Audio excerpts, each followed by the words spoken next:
So a gentleman by the name of Chris Decker once said, if you call any pharmacy in the state, anyone at all, the person you speak with at the other end of the line will be an exasperated pharmacist.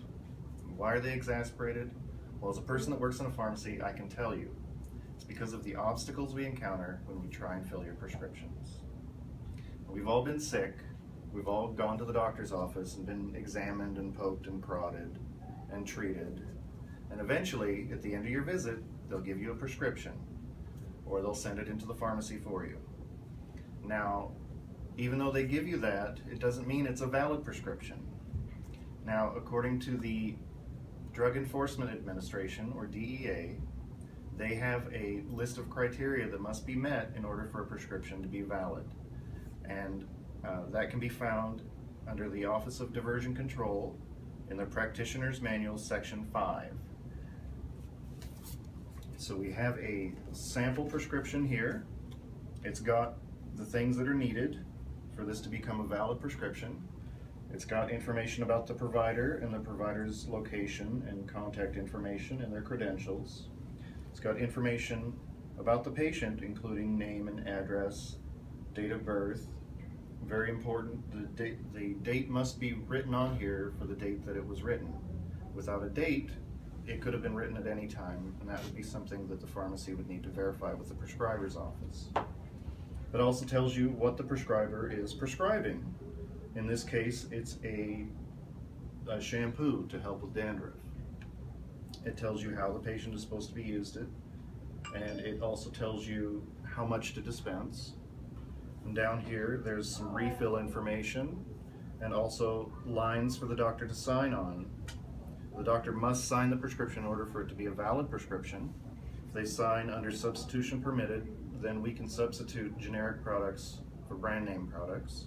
If they sign under dispense as written, then we have to dispense it as it was written. We can't make any changes.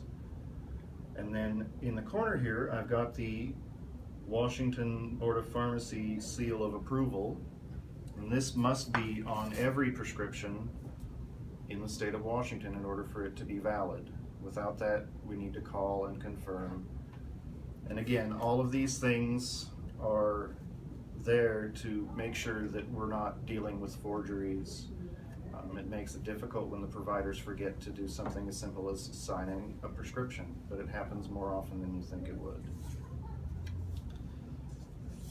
So you've got your prescription, it's valid, and you come to the pharmacy and you hand it to me, and I sit down and I start typing it up, and I get all the correct entries put in for you. I do the math, figure out the day's supply, and then I submit it to your next obstacle, which is your insurance company.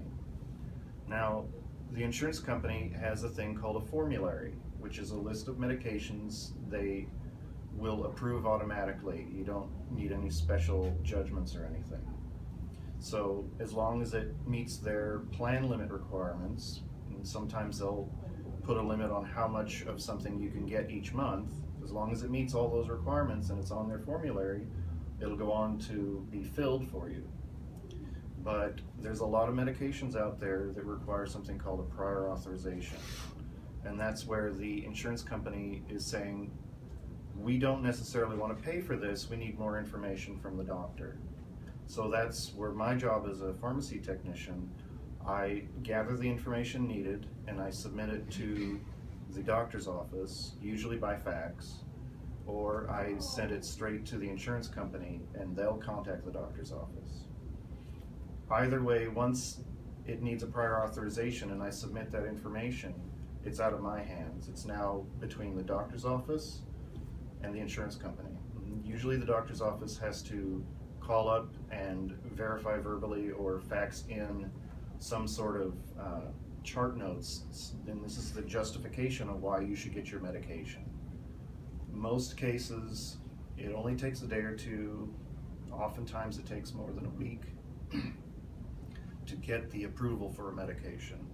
And usually the reason for medications not being covered and needing prior authorizations is money. It's usually with the more expensive medication. So once we get the approval by the insurance to bill them for this medication, then we can actually fill your prescription. as long as it meets a couple other criteria, such as, is it a controlled substance, and have you filled it too recently somewhere else or even at our pharmacy? Well, then you might still have to wait, unless there's been a dosage change, which means your therapy has changed, and if things have been increased, then we can give it to you sooner than instead of making you wait longer. So if all those things are met and we actually get to the point where at the cash register, then I can give you your prescription. Now, if it's fully paid for, there's no problems. You just sign your name, I'm picking it up, and I hand it to you, and have a nice day. But if it's not fully paid for, then you're going to have to pay a copay or sometimes pay completely out of pocket. And that can be a deterrent for people. So, as you can see, it's not easy getting your prescriptions from the pharmacy. You're not Charlie Bucket with his golden ticket going to get that chocolate factory. There's many steps you have to accomplish to get your prescriptions. But in the end, we are there trying to help you get your prescriptions. We want everybody to be happy and healthy and safe.